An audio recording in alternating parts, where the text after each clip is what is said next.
Salut, nous sommes Fila Cité d'Exaucement, dirigé et conduit par notre père, le pasteur Atomso Mvuma.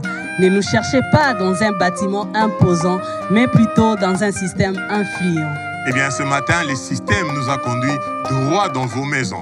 Pourquoi pas dans votre chambre, salon, cuisine, ou d'autres dans des voitures. Certains sont dans des trains et qui sait encore, peut-être dans des bureaux. Alors, ne ratez pas ces instants, ne les faites pas seuls, faites-le avec le membre de vos familles. Et si possible, partagez même les liens, invitez les amis et autres pour que nous puissions passer ce moment ensemble. La Bible dit, mieux vaut la fin d'une chose que son commencement. Les gestes barrières. Allons-y. Célébrons l'Éternel. Bien-aimés dans le Seigneur, est-ce qu'on peut pousser des cris de joie ce matin? Poussons des cris de joie pour le vainqueur. Le vainqueur qui a fait de nous des plus que vainqueurs ce matin. Alléluia. Ozale, papanga ina embelio. Ozale, papanga ina embelio. Na okoka kofuta te nyongwa bolambu yo salelanga Yahweh. Soki moteme peli moto na simbi mikro na ngai na yemba Soki moteme peli moto na yembeli nzambe oyo abateli ngai Osana we ekwata bubwatuka bwichikidi yawe Osana we mungalenga wanyi umva kumuzambe Eswanyo Mashaka yagaja na video Kusakisha moyo waji yove Biso yoto meritate Otometa milolo tona Liziba ngolu Ngolu Aliziba Liziba Liziba Liziba ngolu Liziba Liziba ya ba opportunité Liziba ya ba connexion Liziba e komisanga Liziba o ya bénédiction ya ba te bele bele boye o Ah Liziba e Liziba Liziba ngolu Liziba mambe Ah Liziba lelele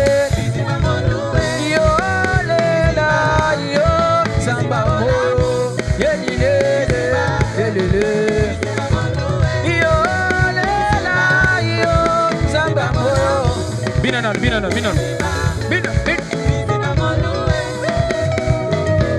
Beta mololo influent. Beta mololo.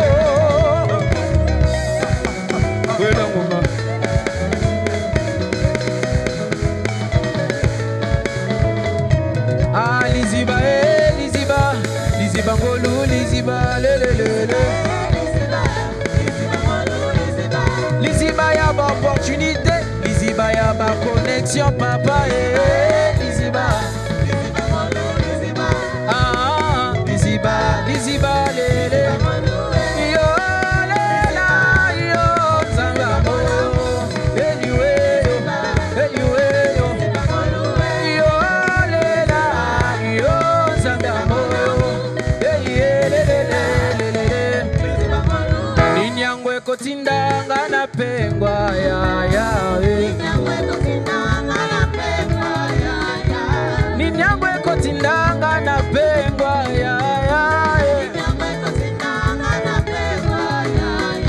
Soki na kanisi ekulusu ya Jésus Mosantu yo kufa pona ngai nasalela yo nini yo Soki na kanisi Golgotha ya Jésus Makila yo tangisa pona ngai nazongiselo nini yawe Ezambalola Zambalole yo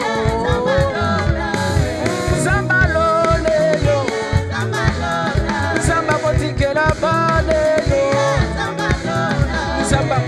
samboko yo zamba koyembela nzembo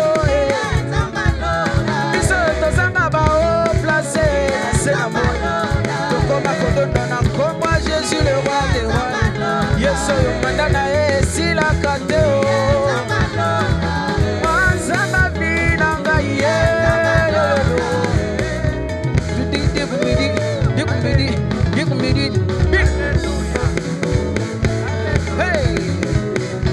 Yoga Manzi, Yoga Mandi. Muma, muma, muma, muma, muma, muma, muma, muma, muma, muma, muma, muma, muma, muma, muma, yo. Muma so kwime moye no shale madiyo belele. Muma yo, muma yo, muma yo yo ya ya ya. Muma yo, muma yo, muma yo yo. Muma lele, muma didi yo. Muma yo, wale mawanyi uva, uva luzenza, uva magima, uva musanzu, uva nindanda, uva nindanda, uva ninda. Muma lele, muma da, uva didi, uva didi. Yesu wanya kwamba, wakwambulula, wakwimba, wakwimulula, kutenda, kutendulula, kusanza, kusanzulula, muma didi, muma nindanda, muma didi, muma ninda. Ale kwekelela, kwekelela, kwekelela, muma lele, muma didi, muma binela Yesu,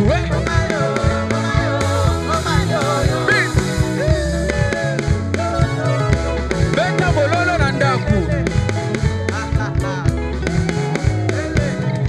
Elohima wanyi zambi, chamakanda wanyi, wakwenda nenda kwa mila mianga mitota kumoyo maweja. Elohima wanya kuleja kubantu kuimbila musambu, muma yele lididi, kumadigidindi, kumadindanda. Mumama kumadidindi, kumadidindi, kumadindanda.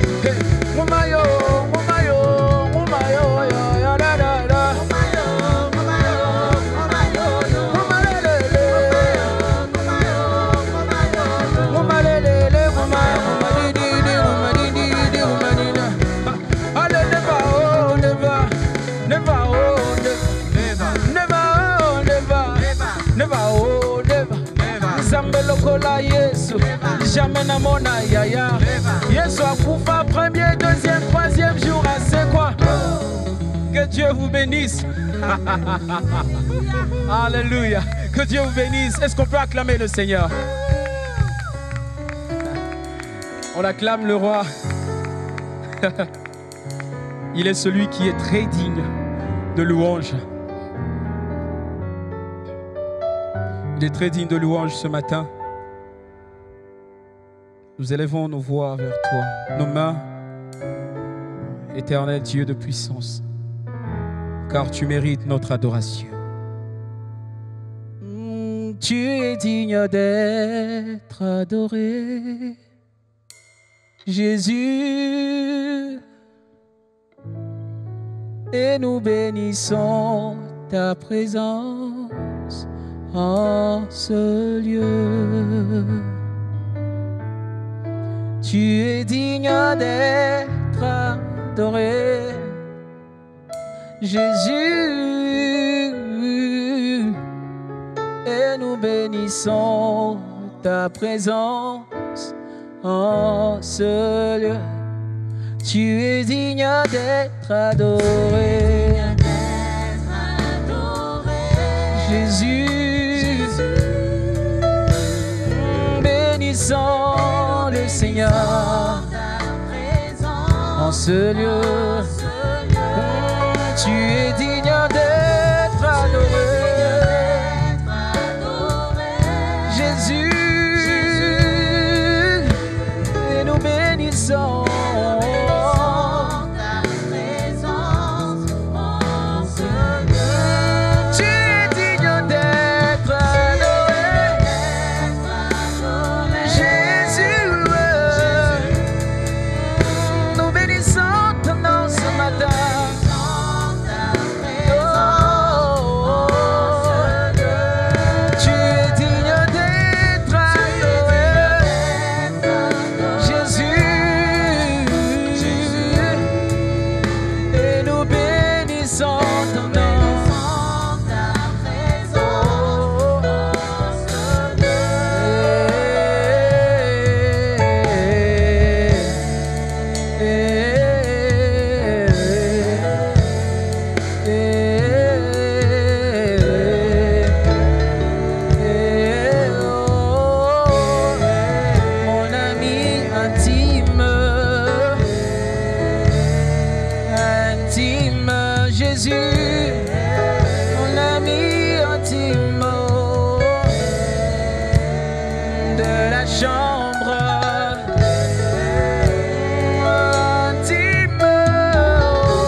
Alléluia, alléluia. Merci Seigneur pour ces temps d'adoration. À toi la gloire, à toi la louange. Merci Seigneur, merci mon Dieu. Merci pour ces dimanches matins. Merci pour la grâce que tu nous accordes. Bien-aimés dans le Seigneur, j'aimerais nous inviter ce matin, alors que nous voulons passer à notre temps d'exaucement, nous voulons intercéder, nous voulons prier. J'aimerais juste nous inviter, je vais juste faire les petits résumés dans Genèse chapitre 26, où nous voyons Isaac qui devait se déplacer de là où il était pour aller à une autre ville parce que la famine avait frappé là où ils étaient. Mais ce qui est le plus marquant dans ces textes, alors qu'il est arrivé dans une autre ville, il voulait continuer encore plus loin. Le Seigneur lui a dit, il lui a donné une injonction, le Seigneur lui a donné une instruction, il lui a dit de rester dans cette ville-là. Et quand il lui a dit de rester dans cette ville, il a commencé à faire des promesses. Il a commencé à faire des promesses. Il a réitéré encore le même promesse qu'il avait fait à son père Abraham. Il a encore réitéré. Mais la particularité qui a fait que le Seigneur puisse exaucer et étendre le règne d'Isaac dans cette nation, c'était l'obéissance. Nous allons prier ce matin dans cette direction. Tu vas demander à Dieu, Seigneur, à ces stades, alors que la pandémie a ravagé presque l'économie de la terre entière, alors que la pandémie a fini toutes les ressources, toutes les réserves qu'on avait, toutes ces choses-là, et on commence à se poser des questions. Est-ce qu'on doit se déplacer? Est-ce qu'on doit chercher un autre travail? Est-ce qu'on doit commencer une autre activité? On a plein de questions qui n'ont pas de réponse. Mais j'aimerais te dire, ce matin, nous allons prier.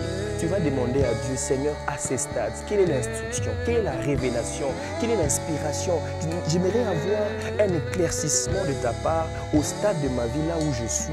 Qu'est-ce que je dois exactement faire? Parce que nous avons vu Isaac qui a obéi à l'instruction de Dieu. Et dans les versets qui suivent, vers le verset 12 et le verset 13, la Bible dit, là où il était, le Seigneur, il a béni au centuple. Le Seigneur a multiplié ses avoirs. Ce matin, nous allons prier. J'aimerais t'inviter ce matin à prier avec moi dans cette direction, demander à Dieu l'instruction.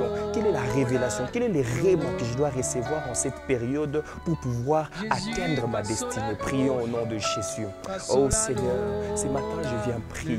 Je viens prier dans le nom de Jésus, que tu puisses nous faire grâce. Saint-Esprit de Dieu, la Bible dit tu es l'esprit de révélation. C'est toi qui nous fais connaître la volonté de Dieu. C'est toi qui nous fais exactement entrer dans les profondeurs, dans les cœurs de Dieu, pour que nous puissions savoir, que nous sachions exactement ce que Dieu attend de nous. La pandémie frappe à gauche, toutes ces choses, l'économie, les crises économiques qui frappent à droite. Et maintenant, on ne sait pas exactement ce que nous devons faire. Seigneur, nous sommes butés à l'exemple d'Isaac qui s'est donné à toi, à l'exemple d'Isaac qui a entendu, qui a obéi à l'instruction que tu lui avais donnée. Ce matin, Père, nous avons besoin de ton assistance. Saint-Esprit de Dieu, nous avons besoin de ton assistance. Quoique l'état d'urgence a été levé, mais Seigneur, les conséquences qu'a apporté cette pandémie, les conséquences sont visibles, les conséquences nous affectent, les conséquences affectent notre santé, les conséquences affectent notre économie, notre travail, tout ce que nous sommes en train de faire. Nous te prions dans le nom de Jésus. Révèle à mon frère, révèle à ma soeur ce qu'il doit faire en ces temps. Révèle à la famille qui est en train de suivre, de participer à ces cultes, qu'est-ce qu'elle doit faire. Seigneur, à ces chefs d'entreprise qui aujourd'hui, l'économie, les budgets a été réduit, où il est obligé de pouvoir licencier certaines personnes. Et des fois, il est dans les dilemmes, il ne sait pas exactement ce qu'il doit faire. J'ai prié, Saint-Esprit, donne, Seigneur, cette révélation. Saint-Esprit de Dieu, nous avons besoin de toi parce que ton instruction, Seigneur, lorsque nous obéissons à ton instruction, Seigneur, ce qui s'ensuit, c'est toujours des moments de joie et des moments de gloire. J'ai prié dans le nom de Jésus, à l'exemple d'Isaac, qui, la Bible dit, il a été béni au centuple. Non seulement qu'il a été béni au centuple, il devint riche et il devint fort riche dans le pays où tu l'avais établi. J'ai prié, Seigneur, et je crois de tout mon cœur que tu es en train de faire, tu es en train de le faire. Tu es en train de le faire. Fais-le, Seigneur. Donne à cette famille qui est en train de participer à ces cultes cette révélation. Donne à ces chefs d'entreprise. Donne à cet entrepreneur. Donne à cette femme d'affaires, à cet homme d'affaires, Seigneur, la révélation qu'il faut, la direction qu'il faut, l'instruction qu'il faut, Seigneur. Nous refusons, Seigneur, qu'il y ait des gens qui ont fermé d'entreprise juste parce qu'il n'y a eu rien. Nous refusons, Seigneur, qu'il y ait des hommes qui vont licencier certaines personnes et des familles entières se trouveront en chômage, Seigneur, à cause, Seigneur, de cette pandémie. Nous refusons, Seigneur. Fais-nous grâce et nous croyons de tout notre cœur que tu es en train de le faire. Au nom puissant de Jésus. Amen.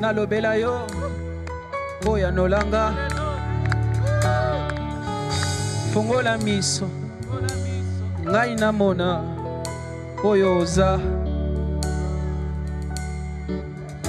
kitisa moto kitisa nkembo tinda loboko nayo zarega zubraka shaimilile lira vazo prato nelira basa yakate.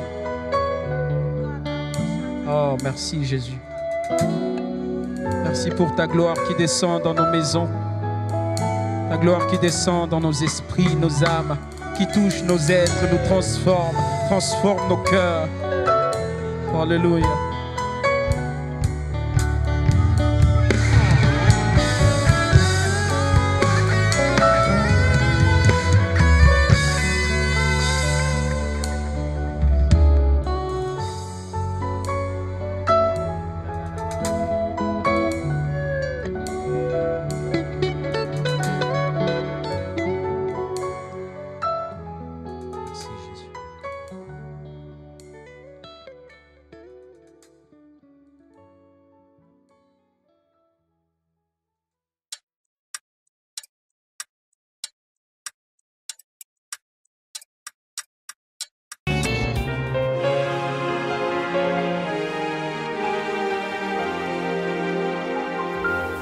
Shalom bien-aimés, shalom peuple de Dieu. Nous voici maintenant arrivés à notre temps de communiquer et l'Église tient à rendre de multiples actions de grâce pour tous nos bien-aimés, nos frères et sœurs qui ont fêté leur anniversaire en cette semaine.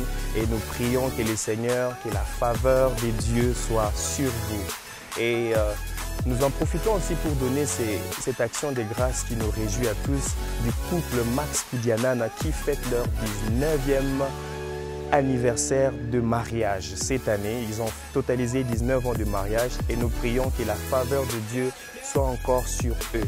Et l'Église aussi tient à féliciter les couples Mola qui se sont unis hier par les liens du mariage. Et nous sommes très contents et nous prions que le Seigneur leur fasse encore grâce. Et tout de suite là, nous allons suivre la prédication. Que le Seigneur vous bénisse.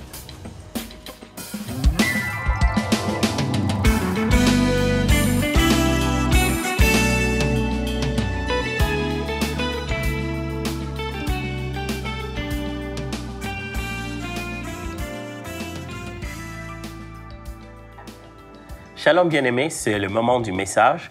Ce dimanche est particulier, je vous l'avais dit la dernière fois, qu'en ce dimanche, je pensais que peut-être avec le temps d'enseigner beaucoup des notions, il serait intéressant de s'arrêter en finissant cette série, de revenir sur des enseignements, de revenir sur tout ce que je dis.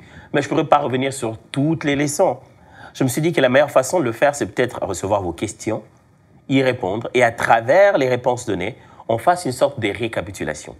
Si vous n'avez pas été au début de cet enseignement, de cette série, ça s'appelle « Les gestes barrières ». Le but était simplement de comparer cette idée des gestes barrières vis-à-vis du Covid, ou maintenant on appelle ça de la Covid, hein, l'article a été défini maintenant. Vis-à-vis de cette maladie, de cette pandémie, il y a eu des gestes qui avaient pour but de prévenir, d'aider toute la population à se prévenir contre un adversaire invisible. Et je pris cela pour en faire une forme d'analogie avec le combat spirituel, la réalité que nous chrétiens avons régulièrement, un ennemi qu'on ne sait pas voir, mais dont on peut se prévenir en ayant des gestes barrières aussi, en ayant une vie chrétienne de conscience du combat spirituel. Vous pouvez l'entendre, vous pouvez le sentir que je suis un peu enrhumé aujourd'hui. L'ennemi à sa façon de nous atteindre. Et j'ai appris toutes ces choses. Je nous ai montré à nous tous comment l'ennemi arrive à nous atteindre, comment ça arrive à toucher nos corps, à toucher nos cœurs, à toucher nos familles, ainsi de suite. J'ai appris qu'est-ce que c'était que la malédiction, comment fonctionne le camp de l'ennemi. Aujourd'hui, à travers ces questions, nous allons et à la fois revenir sur les matières, mais aussi, pourquoi pas, insister sur comment sortir de tout ça. Parce qu'on a parlé des choses, on n'a pas beaucoup parlé de comment en sortir. Et aujourd'hui, donc, quoi de plus naturel que d'avoir l'homme qui nous bénit chaque soir après l'enseignement, chaque dimanche à 20h, le pasteur Blansky Mbala qui est avec moi aujourd'hui. Bonjour, pasteur Blansky.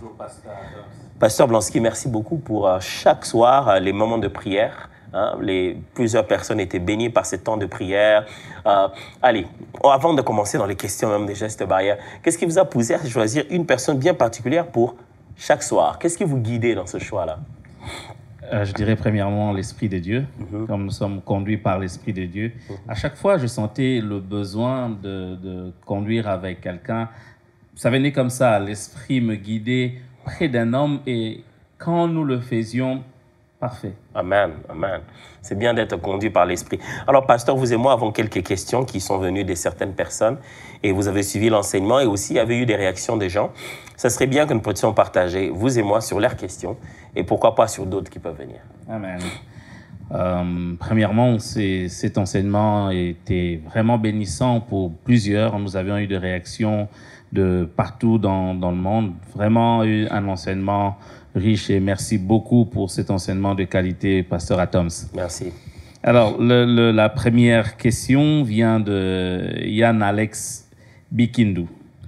Yann Alex Bikindu veut savoir, nous avons eu connaissance claire de degrés d'influence du diable dans la vie humaine, mais pas tellement sur comment cesser cela, comment annuler la malédiction, comment chasser ces esprits du moins qui est éligible à cet exercice. Qui peut chasser le démon? Qui peut vaincre la malédiction? C'est ce que Yann veut savoir. Merci beaucoup, Yann. C'est une très, très belle question.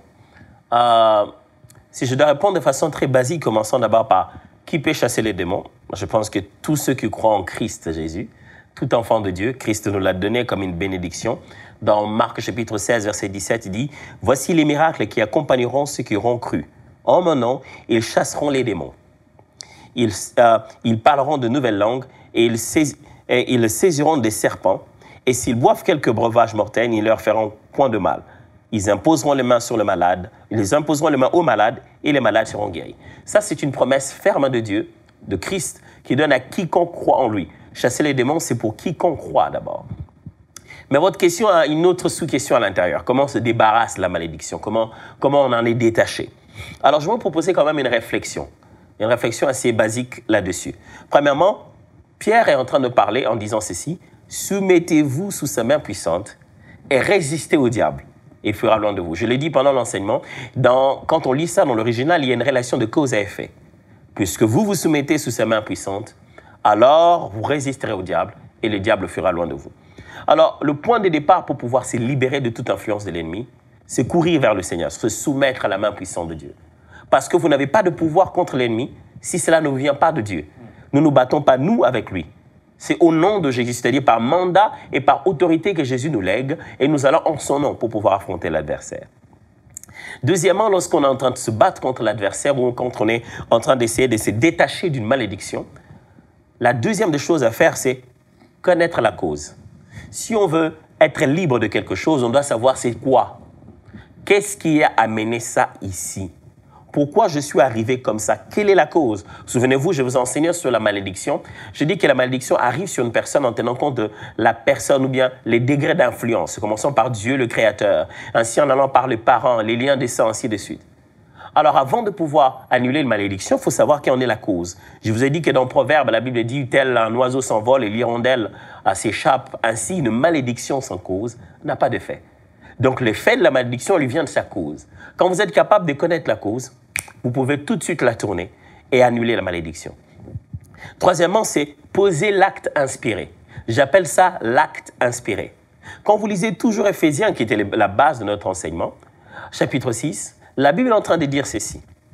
Prenez aussi avec vous l'épée de l'esprit, qui est la parole de Dieu, la parole de Christ.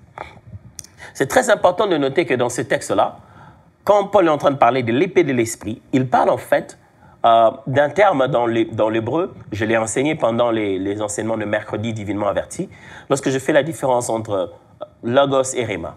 À cet endroit, il est en train de dire, prenez aussi l'épée de l'esprit qui est le réma de Dieu. J'aime comment la version d'Alfred Cohen traduit cela dit, c'est la parole inspirée. C'est la parole de Dieu. Lorsqu'on est en train de se battre contre l'ennemi, on essaie de le bouter dehors.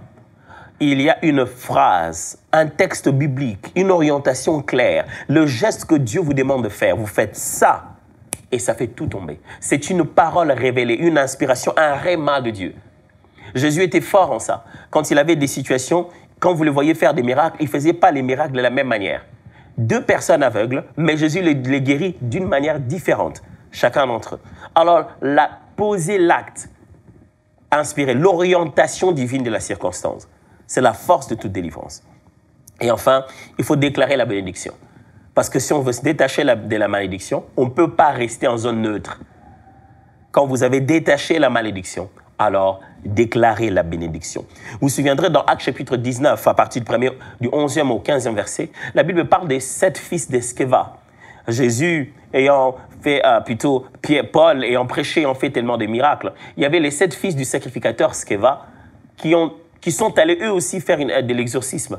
Ils voulaient chasser les démons en disant je te chasse par le nom de Jésus que Paul prêche. Mais on regarde l'impact, ils n'ont pas reçu le même impact.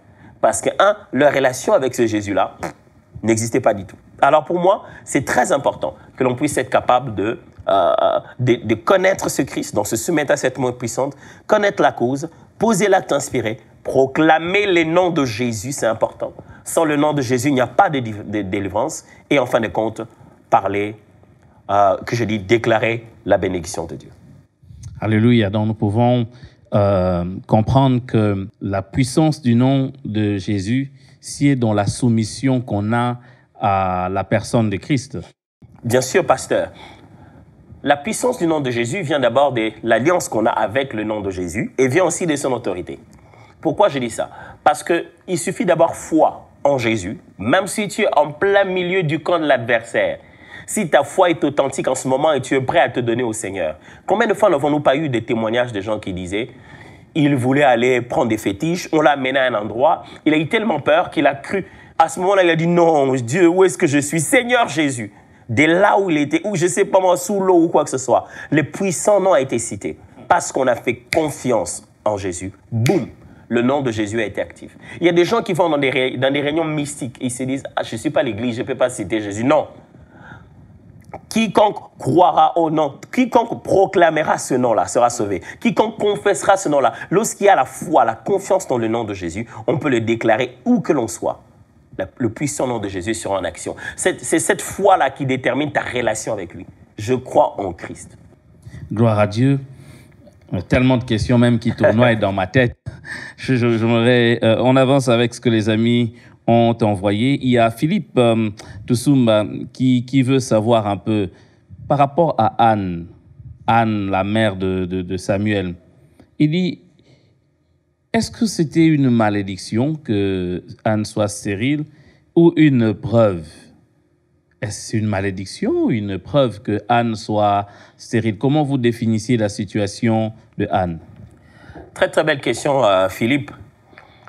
Il existe comme ça dans la Bible des situations comme ça, qu'on appelle en théologie des paradoxes. C'est un semblant de contradiction. Tu as l'impression qu'une chose est contredite par l'autre, mais pendant que ça ne l'est pas.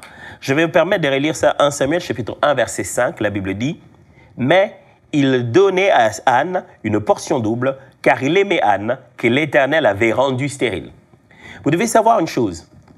Le langage biblique, la langue hébreu, qui est la langue de l'Ancien Testament en majorité, est une langue, chaque langue est influencée par sa culture. Lorsque les Hébreux parlent, Dieu est la cause de tout. C'est un langage très causal. Dieu est la cause de tout. Il n'y a pas trop de formulations indirectes, tout ça. Là. Tout est direct. Il y a toujours un sujet, verbe, complément. Il n'y a pas trop de voix passive. Et Dieu est il est la cause en tout. Il est la source en tout en hébreu. Et vous verrez qu'il n'y a pas que Anne et Samuel. Je peux vous lire Genèse chapitre 29, verset 31. L'Éternel vit que Léa n'était pas aimée et il la rendit féconde, tandis que Rachel était stérile. Genèse chapitre 16, verset 2. Et Saraï dit à Abraham, voici l'Éternel m'a rendu stérile. Viens, je te prie, vers ma servante, peut-être aurai-je par elle des enfants. Abraham écouta la voix de Sarah. Je vais dire Amos 3, 6. Son-t-on de la trompette dans une ville sans que le peuple soit dans l'épouvante? Arrive-t-il un malheur dans une ville sans que l'Éternel en soit l'auteur? C'est ça la philosophie du langage, même du peuple hébreu. Donc, chaque chose a pour cause principale Dieu. Parce qu'ils sous-entendent que même quand l'ennemi pourrait agir, il n'agit pas au dos de Dieu. C'est pas comme si Dieu n'était pas informé. puisque Dieu en est informé, le peuple hébreu préfère considérer que Dieu, au bout de tout, en est la source. Alors, lorsqu'on dit que Anne était stérile, on n'est pas en train de dire que Dieu l'a maudit. On est en train juste de dire que Dieu a permis. Dieu savait qu'elle était stérile, mais pour autant, il n'a pas enlevé cela. Pourquoi on dit souvent ça aussi? C'est parce que tout à l'heure, dans la suite de l'histoire, Dieu va lui rendre la fécondité.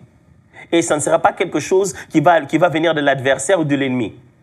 Dieu va lui rendre la fécondité. La Bible ne dit pas que Dieu l'a maudit, mais la Bible dit qu'il est la cause de sa stérilité, de son état. Dieu a permis, Dieu a accepté cela. Alors, donc, je voulais juste dire que quand vous trouvez des fois le langage où Dieu est la cause, ça ne signifie pas toujours qu'il a maudit. Quand il a maudit, la Bible dit très bien l'Éternel le maudissa. Mais quand on dit Dieu l'a rendu ceci ou Dieu savait qu'un tel, il était comme ça par l'Éternel, ou la personne dit l'Éternel m'a rendu, ça ne veut pas dire nécessairement que Dieu l'a maudit. Ça veut simplement dire que la personne est née comme ça. Et le langage hébraïque veut dire, malgré qu'il est né comme ça, Dieu sait. C'est pas comme si Dieu n'est pas au courant, il sait qu'il est stérile. Voilà. Gloire à Dieu. Pasteur, dans la même logique, j'aimerais que vous puissiez éclairer la lanterne de plusieurs qui se posent cette question. Dans le cas, par exemple, d'Abraham, on trouve Abraham et son épouse, Sarah. Sarah était stérile. Ils ont engendré Isaac. Isaac qui épouse Rebecca. Rebecca aussi était stérile. Et Isaac et Rebecca ont eu Jacob et Ésaü. Jacob a épousé Léa et Rachel. Rachel était stérile. Est-ce que c'est un concours de circonstances? Y a-t-il une malédiction? Est-ce que c'est la volonté de Dieu? Comment est-ce que dans pareil cas, parce qu'on rencontre dans des familles comme ça, où la grand-mère a été stérile, ou elle est divorcée, l'enfant son enfant est divorcé, sa petite fille aussi est divorcée. Est-ce un concours de circonstances où on peut voir la main noire de l'ennemi derrière? Alors, il est très important de noter qu'il existe ce qu'on appelle une répétition de scénarios, comme un genre de cycle spirituel qui s'établit dans des familles. Je ne peux pas vous expliquer toujours comment, mais je peux vous dire que le constat est clair. Que vous regardez dans la famille des gens, tout le monde, à chaque génération, vivent exactement la même chose. Et ça, c'est une puissante malédiction qu'il faut bien comprendre et apprendre non seulement à annuler, mais à prendre conscience que c'est un combat propre à vous. Alors, moi, par exemple, le médecin m'a dit que j'étais allergique aux acariens, c'est-à-dire que toutes sortes de microbes qui sont dans la poussière. Donc, si on est quelque part et qu'il y a de la poussière, même si on ne la voit pas, mes yeux, je vais commencer à les clignoter. Spirituellement, nous sommes pareils. Chacun d'entre nous a quelque chose pour lequel il est plus probable que ça lui arrive.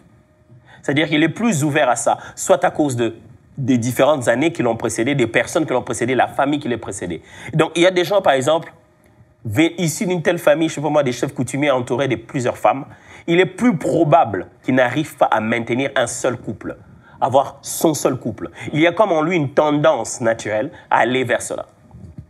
Et ça, c'est ce qu'on appelle des répétitions des scénarios. Mais dans le cas, par exemple, vous avez présenté celui d'Abraham, il existe aussi ce qu'on appelle un combat répétitif. Quelque chose que l'adversaire sait que pour arrêter ce qu'il y a en vous, il doit attaquer avec ça. C'est la même chose. Chaque fois, ça vous poursuit. À tout moment, c'est la même chose. Alors, pour les cas d'Abraham, on voit très bien que c'est Dieu qui veut se glorifier. Et que toute l'histoire de la vie d'Abraham est basée sur des enfants qui doivent naître. Chaque fois, il doit naître un enfant spécialement. Et la Bible explique qu'en réalité, toute la promesse de Dieu autour de l'enfant qui doit naître n'était pas sur Isaac, mais sur Christ. De sorte que tous les patriarches venant d'Abraham comme ça, là, et à ce moment, ils ont attendu longtemps un fils. Il était comme toujours la promesse du fils qui sera donné et qui était en fait l'image ou la prophétie de Christ qui devait arriver. Alors, j'insiste, il existe des répétitions des scénarios comme ça, mais ne négligeons pas aussi ce qu'on appelle l'élément héréditaire, surtout quand c'est dans la même lignée. Dans le cas d'Abraham, ce sont les épouses, donc ce n'est pas la même lignée. La femme d'Isaac n'était pas de la même famille que Sarah. Alors, mais il existe, deux fois dans la même famille, il y a quand même quelque chose d'héréditaire. Quelque chose qui était dans les parents, qu'on a communiqué dans les enfants. Vous pouvez voir médicalement une femme qui, pendant sa grossesse, prenait de la drogue.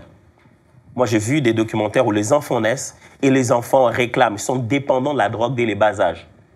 Le bébé Il réclame quelque chose d'autre. Il faut mettre quelque chose dans sa tétine pour que le bébé se calme. Cet enfant est né avec quelque chose qu'on lui a imposé. Il existe aussi quelque chose qu'on communique génétiquement. Mais dans toutes ces choses, nous sommes plus que vainqueurs par celui qui nous a aidés. Alléluia. Gloire à Dieu. Il y a le frère Alain Moussé qui pratiquement a posé la question, la même Yann, question Alex, que le frère Yann. Il peut juste, il a eu sa réponse. Donc, frère Alain Moussé, qui vous avez eu votre réponse. Et il y a, je ne sais pas si c'est le frère ou la sœur Mira Muganza qui a posé la question, peut-on annuler la malédiction seul? Je dirais déjà, le pasteur a répondu, mais elle a ajouté une autre question. Malédiction et blocage, est-ce la même chose? Peut-on annuler la malédiction seule? La réponse est oui. Oui, dans quel sens? Dans le sens où, en réalité, on n'annule pas la malédiction, nous. C'est Dieu qui l'annule. Et nous allons vers Dieu. Si tu y vas seul, il annule.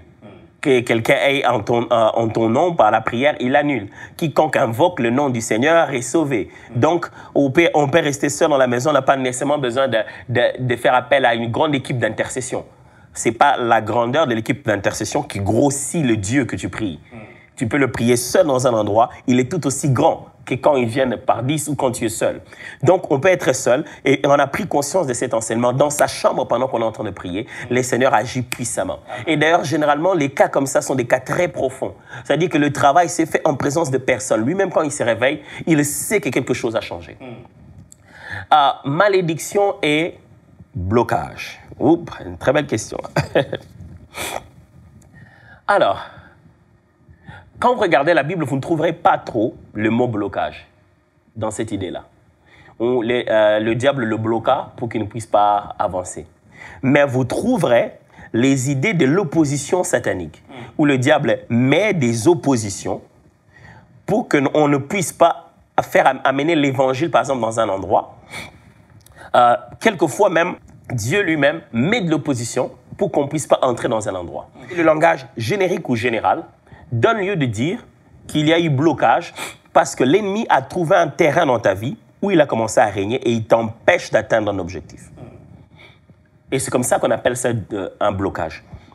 Mais le blocage, si je dois faire la nuance entre ces deux choses, je vous ai bien dit, vous ne trouverez pas le mot blocage dans cette idée dans la Bible, mais vous en trouverez la pensée. Si je dois faire le lien entre les deux, vous allez dire que le blocage peut être la manifestation d'une malédiction. Quelqu'un est maudit et ça se manifeste par un blocage. Mais le blocage peut être aussi l'expression d'un envoûtement, d'une expression. Alors le blocage en soi, ce n'est pas la chose qui a été faite. C'est les résultats de ce qui t'a été fait. C'est-à-dire, tu es maudit, tu es envoûté, tu es oppressé, tu es infesté, et ça se manifeste en blocage.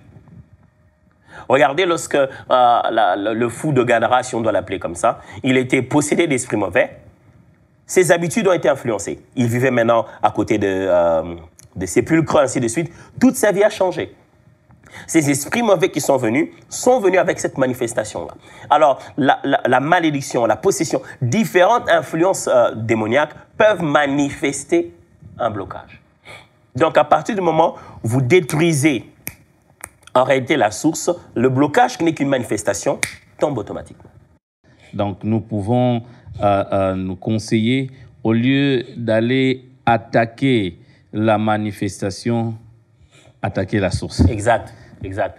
Nous passons des fois beaucoup de temps à vouloir, Seigneur, dans mes études, je suis bloqué. Je suis bloqué dans mes affaires. Les esprits qui me bloquent, je les chasse au nom de Jésus. Raisonnez entre nous. Raisonnez d'abord comment fonctionne un blocage. C'est-à-dire que vous êtes là, il y a un système qui s'établit autour de vous et qui vous empêche le mouvement. Quelque chose doit lui avoir autorisé, lui avoir donné le pouvoir de vous empêcher le mouvement. Il ne s'agit pas juste d'une oppression, d'un combat avec l'ennemi où tu sens les menaces, mais tu sens qu'il a pris autorité à cet endroit. Donc, il doit avoir une infection, il doit avoir eu une infestation plutôt, il doit avoir eu une habitation, il doit avoir une possession, il doit avoir une malédiction. Quelque chose a permis cela. Alors, à partir du moment où vous allez vous rendre... Des fois, il y a des gens qui sont bloqués juste parce qu'ils n'honorent pas son père et sa mère. Et pendant la prière, la personne qui a eu la révélation n'a pas saisi clairement le message. Il dit, pendant que je prie, le Seigneur me montre que tes parents ont dit des mauvaises choses sur toi. Tu dois arranger avec eux. Et le résultat de ça, c'est quoi? Le Seigneur lui montre que tes parents sont mauvais, ce sont eux qui t'ont bloqué. Non, non, non, non, non, non, non, non, non. Ce qui t'a bloqué, c'est le fait que tu n'as pas honoré ton père et ta mère. Sorcier puisse-t-il être ou pas? C'est en respectant, en restaurant ce principe à sa place, que boum, le pouvoir de tout ça là disparaît. Parce que tu peux aller maintenant vers ton père, dire, papa, tu sais, je suis bloqué dans la vie, hein? C'est vous qui avez dit des mauvaises paroles pour moi, il faut arrêter de dire ces choses-là. La façon dont même tu es allé présenter ça, le cœur du parent n'est pas toujours touché. Même s'il te dit, bon, écoute, voilà, moi je ne suis pour rien, parce qu'il commence à avoir l'impression que tu l'accuses pour un sorcier. Dis, moi je suis pour rien. Si tu dois réussir, réussir dans la vie. Mais en réalité, même la façon dont tu as présenté ces excuses, c'est avec orgueil. Le cœur de ton parent, père, mère, puisse-t-il être, tuteur, c'est lui qui t'a pris en charge, qui est devenu ton parent, quoi. Son cœur n'est pas ouvert. Tu ne l'as pas toujours honoré. Même quand tu lui as demandé de cesser de parler ou d'annuler ce qu'il avait dit, tu le dis avec déshonneur. Le problème, ce n'est pas qu'il parle. Le problème, c'est qu'il soit honoré à l'intérieur de lui. Et quand il est honoré, boum, ça tombe automatiquement. Des fois, nous allons attaquer les diables pour des choses pour lesquelles nous en avons nous-mêmes la clé. Wow. Alors, notez cela, deux fois, nous allons attaquer le diable pour des choses que nous-mêmes, nous avons déjà la clé. Je crois que tu as déjà la clé, alors vérifie très bien avant d'aller attaquer le diable. Il y a Nathan Ngiekama qui a posé pratiquement 3 questions, mais je voudrais dans ces 3 questions prendre une question parce qu'il y a d'autres aussi qui aimeraient quand même avoir réponse à la leur. Nathan dit ceci: comment arrive-t-il à une personne qui n'a pas participé à la cause et n'était même pas encore née lorsque la sentence de la malédiction était prononcée, mais finit par être atteinte de la malédiction? Nathan, c'est une très très bonne question. Ça m'a fait rire parce que c'est quelque chose de très très courant en fait. Hein. La Bible dit dans le livre d'Ézéchiel, chapitre 18, verset 2, déjà un peu plus bas encore. Ça parle du fait que la Bible parle, il y a un proverbe qui s'est dit parmi vous, les parents ont mangé les raisins verts et les dents des enfants ont été agacées. Je suis Dieu, je suis vivant, dit le Seigneur l'Éternel. Vous n'aurez plus lieu de dire ce proverbe en Israël. Voici, toutes les âmes sont à moi, l'âme du Fils comme l'âme du Père. L'une et l'autre sont à moi. L'âme qui pêche, c'est elle qui mourra. Il a existé pendant longtemps cette croyance en Égypte, plutôt en Israël, que les actions des parents, Dieu les a punies aussi par les enfants. Et ce n'est pas seulement une croyance, Dieu lui-même le disait. Je suis l'Éternel, votre Dieu, le Dieu riche en bonté, lent en colère, celui qui bénit pour plusieurs générations, qui maudit jusqu'à la 7e génération. C'est-à-dire que ce que Dieu dit peut aller sur toi et sur les enfants de tes enfants. C'est lié à la façon d'être. C'est lié à la sémence de ce que tu es. Mon frère Nathan, si ça te fait mal, alors pose-toi la question, comment nous tous nous avons subi ce qui a été dit à Adam et Ève. Avant même que ton père et ta mère n'existent, il y a eu Adam et Ève. Et nous subissons jusqu'aujourd'hui, si nous ne sommes pas en Christ, les mêmes malédictions qui ont été prononcées sur Adam et Ève. La terre est devenue difficile. Certaines choses que nous sommes en train de vivre aujourd'hui, les hommes vivaient plus longtemps. Mais puisque l'homme a accepté le péché, eh bien, beaucoup de choses se sont mises à changer. Aujourd'hui, on est attaqué par des virus. On aurait pu vivre plus longtemps. Mais tout ça, c'est l'homme. L'homme commence à chercher à compléter quelque chose que Dieu lui avait déjà donné au départ. Et il ne sait plus maîtriser la nature. Ça, ce sont les conséquences de l'homme. Alors, la malédiction et la bénédiction fonctionnent comme ça. Tu n'étais pas présent. Mais si celui à qui tu es lié a reçu une bénédiction ou a reçu une malédiction, c'est là est transgénérationnel. Ça traverse des générations. C'est la nature même de la chose. Donc, ce n'est pas parce que toi, tu as fait quelque chose, mais quand quelqu'un a un droit de sang sur toi, il peut engager spirituellement une alliance en ton nom. Souvenez-vous comment Genèse est en train de dire ceci. La Bible expliqua et dit ceci. Lévi, quoique n'étant pas physiquement présent, donna sa dîme en Abraham. C'est la Bible qui explique ça. Il dit ceci. Lévi est devenu, la tribu des Lévites est devenue la tribu vers laquelle on veut donner la dîme.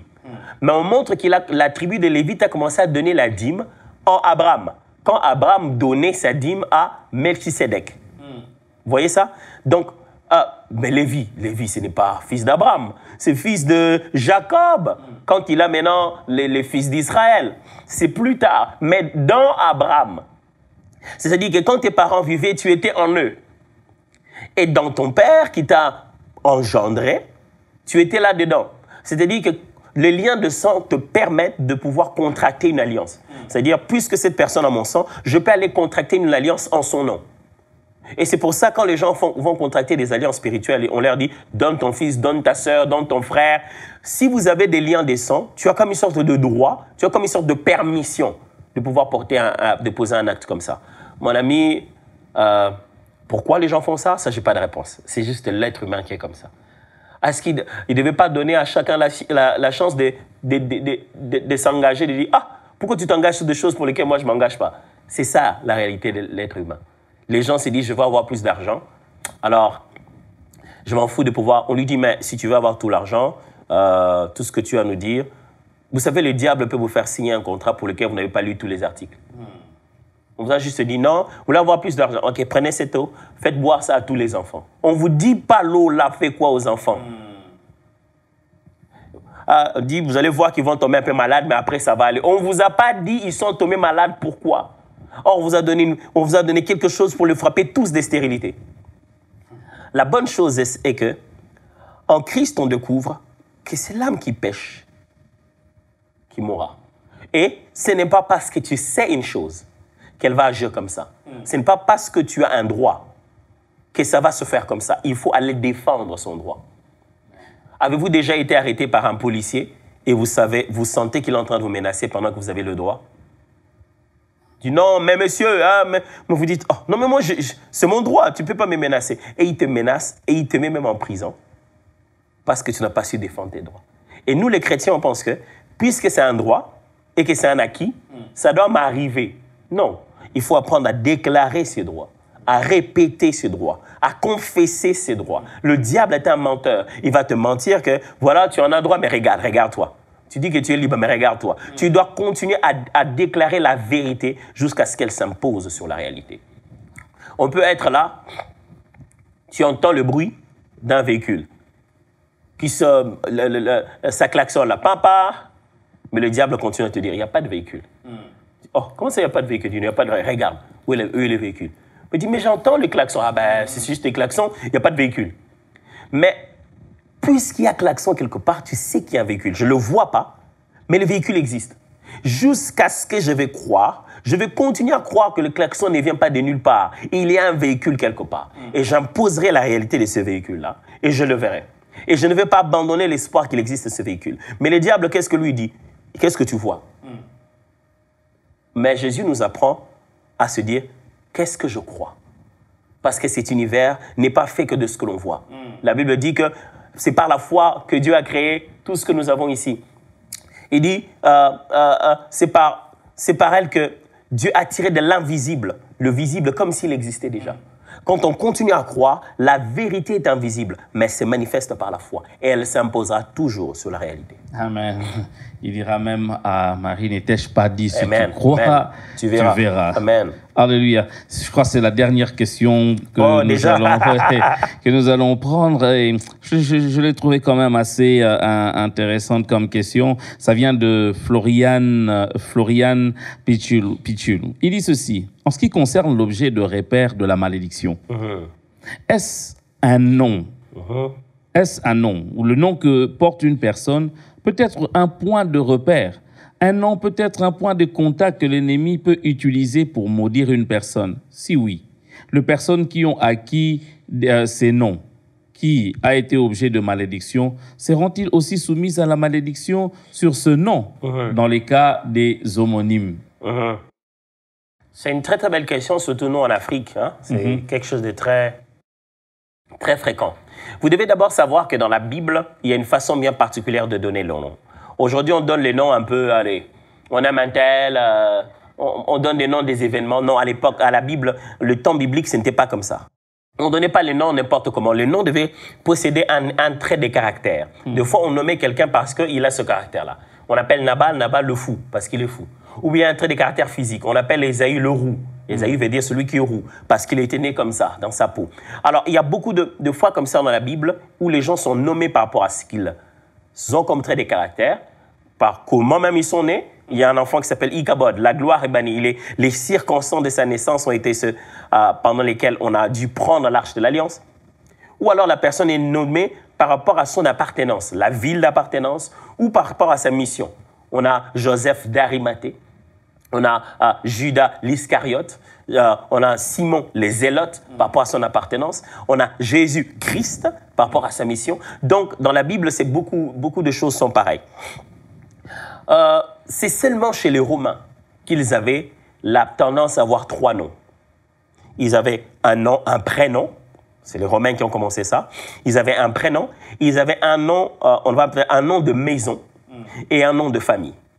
Le grand clan et puis la famille particulière. Nous, en Afrique, et surtout nous, en RDC, avec la zaïrianisation, le mouvement conduit par le président Mobutu, qui consistait au retour à l'authenticité, comme il appelait ça. Il a décidé que nous, peuple qui avons subi la colonisation, ne devions plus porter des noms de nos colons. Je ne pouvais pas être un noir et porter un nom d'un blanc. Il avait imposé à ce que nous ayons 2 noms africains. Et le prénom ne pouvait être pris n'importe comment. Et des fois, il était ce qu'on appelait un nom chrétien, donc un nom de baptême. Après avoir été baptisé dans l'église catholique, alors vous donne un nom biblique ou quoi. Donc, il y avait des Jean-Jacques Mutombo Akabeya. Tu vois, ça, c'est un exemple de nom. Moi, je m'appelle Atoms Mbuma Nkanda. Et ainsi, dans les pays, en Afrique maintenant, chez nous, au Congo en particulier, dépendamment des tribus, vous avez d'abord le nom de votre père, puis un nom que vous donne votre mère, pour que vous puissiez vous mélanger. Ou un deuxième nom qu'on emprunte d'où que ça puisse venir. Certaines autres tribus font l'inverse. Ils ont d'abord le nom de famille, ils ont d'abord leur nom personnel, et puis après, ils ont le nom de famille. Un exemple très simple. Moi, je m'appelle Atoms Mbuma Nkanda. Mon frère, le prophète Sédou, par exemple, s'appelle Sédou Mbuma Ngankia. Donc, le nom de famille commence d'abord, et puis le nom personnel va après. Et généralement, le nom personnel, c'est en conversation avec les 2 parents. Mais le nom Mbuma, il est déjà d'office pour nous tous. Alors, Ngankia, c'était un autre frère à notre grand-mère, donc un autre de nos grands-pères. Alors, Nkanda, pourquoi? Pour moi, par exemple, je m'appelle Nkanda, c'est ma mère qui a donné ce nom-là. Par contre, par exemple, si vous allez du côté du pasteur Dalo, qui s'appelle Roland Dalo Louata, son petit frère, le pasteur Rémi, ne s'appelle pas Rémi Dalo. Il s'appelle Rémi Djunga Louata.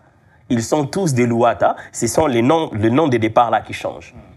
Alors, le code de la famille, dans le code civil de personnes, le code de la famille congolais en particulier, autorise un individu de faire une demande pour changer son nom s'il porte un caractère injurieux. Si ton nom, par exemple, quand on le cite, ça tisse des parties intimes des corps de gens, ou quand on le cite, c'est une insulte, quand on t'appelle, c'est déjà une forme d'insulte, tu as le droit, dans notre code civil, dans notre code de la famille, de faire une demande pour qu'on puisse te changer le nom. Tu dis que non, mon nom est mauvais, et tu démontres cela, et tu peux changer ton nom à partir de ce moment, on te donne, je ne sais pas moi comment on appelle ça, mais une forme de document qui permet de démontrer que la même personne que tu étais avant, c'est toujours toi, maintenant tu as changé ton nom à cause de ton caractère injurieux. Les noms peuvent être un indicateur, ça peut être un sceau, ça peut rappeler quelque chose spirituellement. Pas seulement spirituellement, même physiquement. Tu viens aujourd'hui, tu me dis, je m'appelle Dalo. Je dis Dalo, comme le pasteur Roland Dalo. Il y a un repère. Vous voyez ça? Alors, le nom est un repère. Nommer une chose, c'est l'identifier spirituellement et lui donner une position.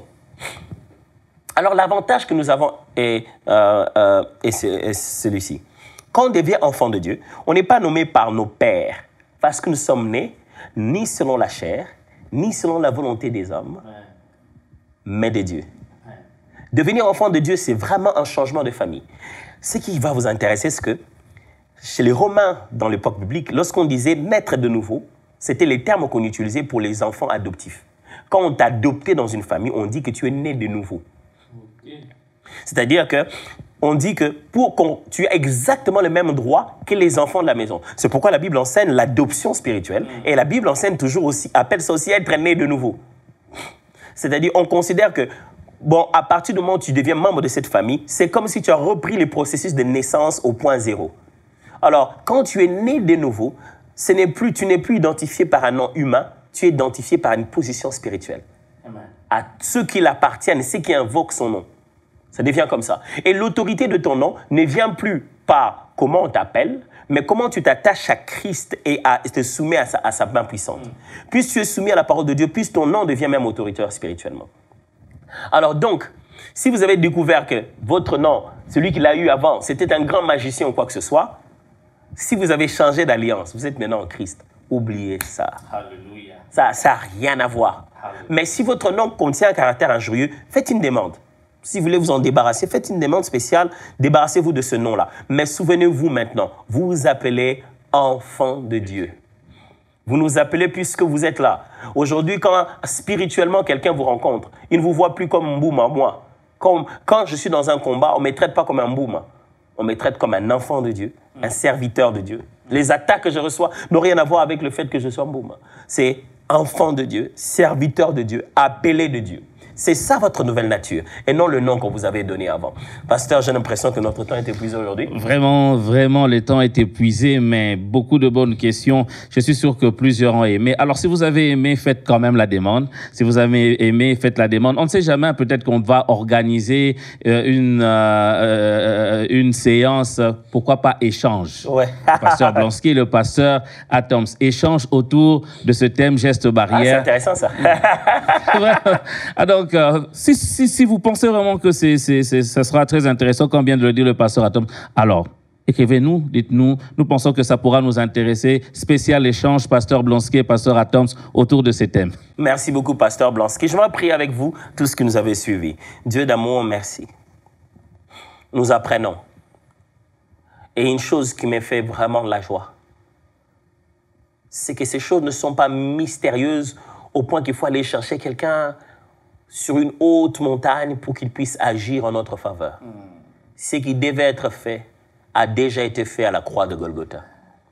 Donne-nous de croire et de nous soumettre à ça. Je prie que celui qui a compris des vérités aujourd'hui, Père, après ce message, entre directement dans sa chambre. Des fois, on se dit, je vais le faire mardi, pendant qu'on a compris aujourd'hui, il vaut mieux le faire maintenant. Et que là où il est, pendant qu'il va invoquer ton nom, qu'il voit que la Bible ne ment pas, parce qu'il est écrit, quiconque invoquera le nom du Seigneur sera sauvé. Que ce message soit gravé dans les esprits, dans le cœur, au nom de Jésus. Au nom de Jésus. Amen. Dieu Amen. vous bénisse. Dieu vous bénisse. Merci.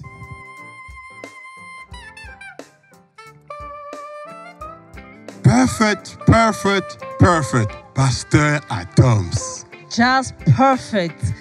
Déjà ce soir, à partir de 20h30, nous revenons avec l'homme de Dieu, le pasteur Blanski Mbala, qui va conclure cette série dans la prière. Dans la prière, tout simplement parce que la prière est une responsabilité personnelle. Elle ne peut pas être négligée, encore moins déléguée. Après 9 dimanches d'enseignement, il est maintenant important de prendre une décision. Soit vous faites semblant et vous continuez à vivre le combat qui vous est imposé par l'ennemi, le diable. Ou alors, vous allez tout simplement être sensible à la voix de l'homme de Dieu. Pourquoi pas répondre à l'appel par ce rendez-vous qui vous est donné. Et pour les offrandes, on fait comment ? Moi, à votre place, je donnerai mon offrande avec raison et révélation. Le numéro sont en train de passer au bas de vos écrans. Vous pouvez le faire par Airtel Money, Orange Money, M-Pesa. Et physiquement, vous pouvez passer, nos bureaux sont ouverts. Et pour le nouveau venu? Et pour le nouveau venu, c'est encore si simple que cela. Nous vous renvoyons tout simplement à notre site www.cité-exaucement.com. Allez-y là-bas. Vous allez avoir toutes les informations nous concernant. Vous allez savoir qui nous sommes, ce que nous faites et nous pourrons vous aider à cultiver la vie de Christ. Vous pouvez même vous enregistrer. Et alors? Pour le programme de la semaine. Pour le programme de la semaine, là encore, on doit le dire. Déjà, nous avons mercredi. Mercredi Malakissi, qui veut tout simplement dire enseignement. Enseignement, comme elle a si bien dit. Et jeudi? Jeudi, nous avons Jeudi et Toko. On vient, on prie sur le nat et le Dieu d'exaucement nous exauce. Et dimanche? Dimanche de célébration. Le rendez-vous est pris mercredi, jeudi, 17h30 et dimanche à 8h. Que Dieu vous bénisse. Passez un dimanche béni. Il ne nous reste plus qu'à vous dire au revoir.